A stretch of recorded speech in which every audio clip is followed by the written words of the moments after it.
a presença hoje é de um profissional ligado a pensar a cidade. Ele é arquiteto urbanista e o trabalho dele, um trabalho já reconhecido e prestado em várias regiões aqui do Brasil, é exatamente de planejar, pensar a cidade na perspectiva essencialmente de quem vive na cidade. Eu vou conversar com o arquiteto e urbanista Marcos Correia Silva.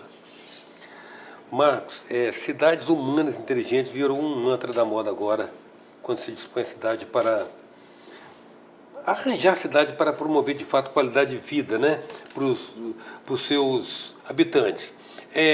Que desafios você acha que se coloca com esse adensamento? Porque nós temos um Brasil, um mundo quase que totalmente urbano, né? Já se perdeu aquela referência muito do equilíbrio que se tinha de 75% na cidade, 25% no interior. Que desafio se coloca nesse contexto? O grande desafio, na verdade, é pensar a cidade para uma população cada vez mais digital, eu diria, e menos física. Então, como desenhar uma cidade física para uma população extremamente digital? As cidades, elas passaram por momentos, né, o desenho das cidades passaram por momentos muito específicos durante a história. Se nós pensarmos, por exemplo, que Mileto, Hipódromo de Mileto, pensou as primeiras cidades com zoneamentos funcionais 500 anos de Cristo, a gente pode chegar a uma conclusão de que nós desenhamos hoje cidades como naquela época. Então, esse é o desafio. Eu não posso mais pensar uma cidade onde eu segmento local para morar, local para trabalhar, local para se divertir. A cidade, ela é dinâmica, mutante, e talvez o grande desafio dos arquitetos é entender que o desenho da cidade e o papel do arquiteto não resolve todas essas relações. Há uma necessidade de criar uma cidade onde as relações e as inter-relações sejam pacificadas, organizadas, e aí é um trabalho que precisa ter poder público, população, iniciativa privada e a gestão e o desenho do arquiteto. Esse processo é um processo complexo, porque os interesses são diversos, mas basicamente o caminho ele se conduz para que nós possamos fazer algo que seja adaptável ao ser humano e não fazer algo que o ser humano precisa se adaptar a isso.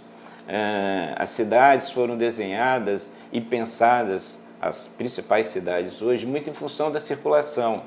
Então, é o automóvel que determina o desenho da cidade, é o jeito de se transportar que determina o desenho da cidade, e não as inter-relações que essa cidade propõe. No momento em que nós passamos a ter distâncias diminuídas, você consegue, por exemplo, ter um nível de qualidade de vida melhor. Você imagina você passar 3 horas, 4 horas num metrô, ou num carro, ou num ônibus para se deslocar da sua casa até ao trabalho, ou do trabalho até a sua casa. Todos nós concordamos que isso não é a qualidade de vida. Então, precisa se repensar não só o desenho da cidade é um desses processos, mas precisa se repensar o modelo de desenvolvimento que nós queremos. Hoje, nós já estamos passando de 80% de urbanização e, basicamente, 85% da população mundial vive em 11% do território do nosso planeta.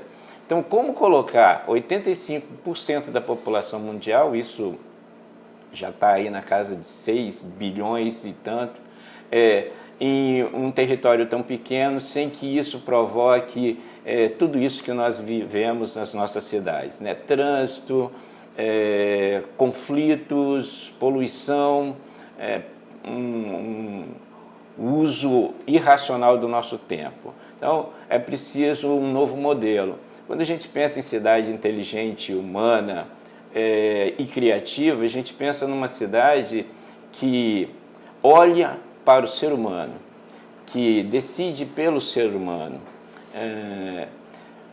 Se nós voltarmos um pouquinho na história,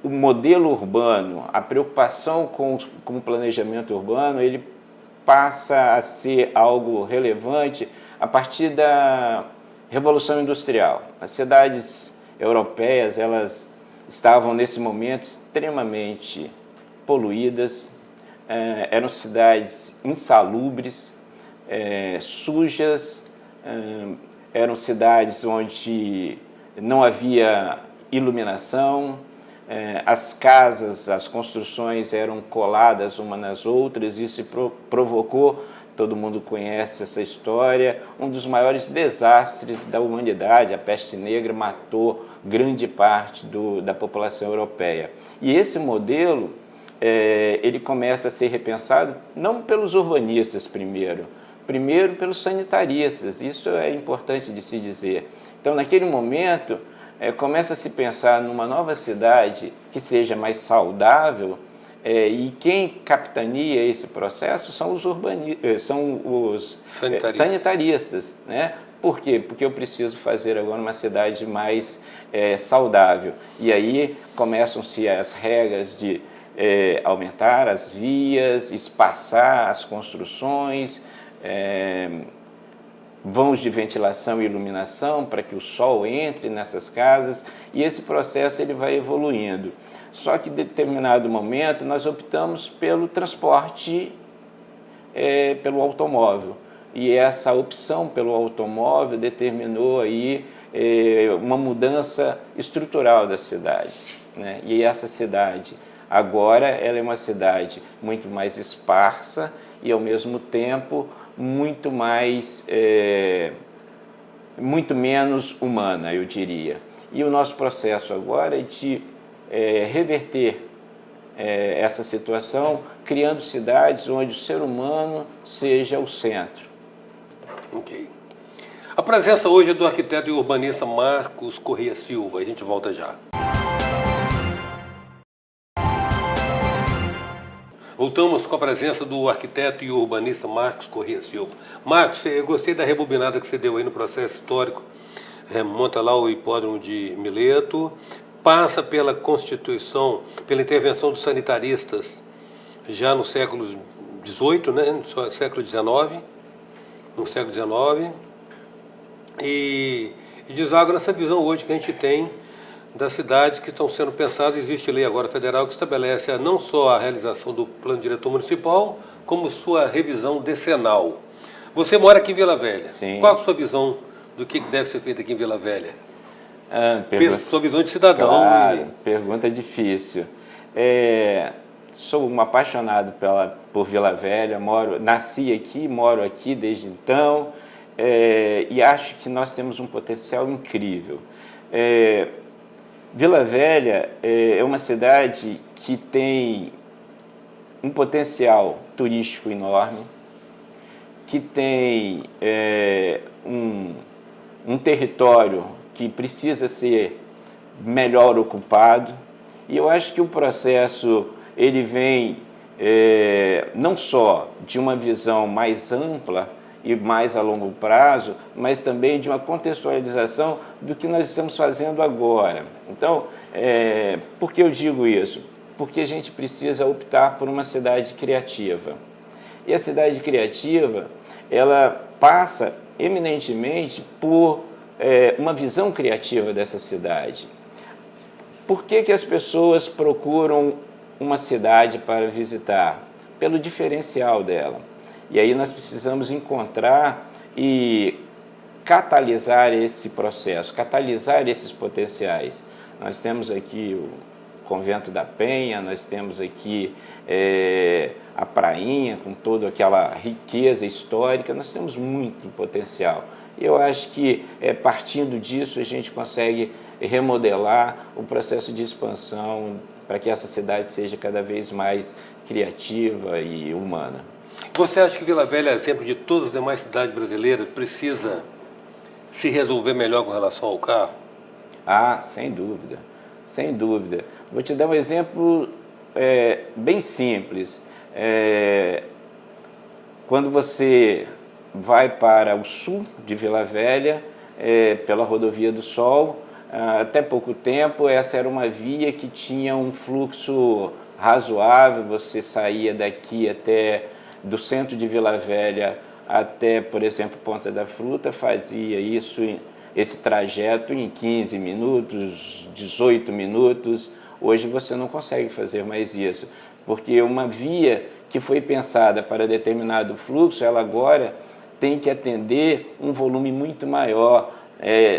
Ao longo da Rodovia do Sol, até a região do Jockey, por exemplo, foram construídas várias torres ali, e agora você tem um volume muito maior de carros, né? Então, esse volume maior de carros fez com que essa distância, que permanece a mesma, fosse transcorrida com um tempo muito maior.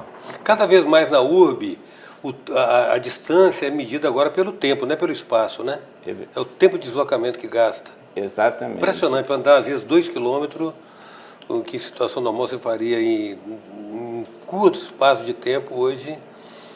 E isso também a gente pode observar pelos aplicativos agora, né, que a gente pega e pede, por exemplo, um carro e fica ali monitorando quanto tempo ele vai chegar. Então, cada vez mais o tempo, ele para essa sociedade, para a nossa sociedade, ele passa a ser importante cada vez mais, e em função disso a gente precisa remodelar esse processo da cidade, do desenho da cidade. O nosso tempo está se esgotando para essa edição de hoje, mas eu convido você, querido telespectador, a estar conosco na edição de amanhã, quando a gente dará sequência a essa conversa com o arquiteto e urbanista Marcos Correia Silva. Espero você então.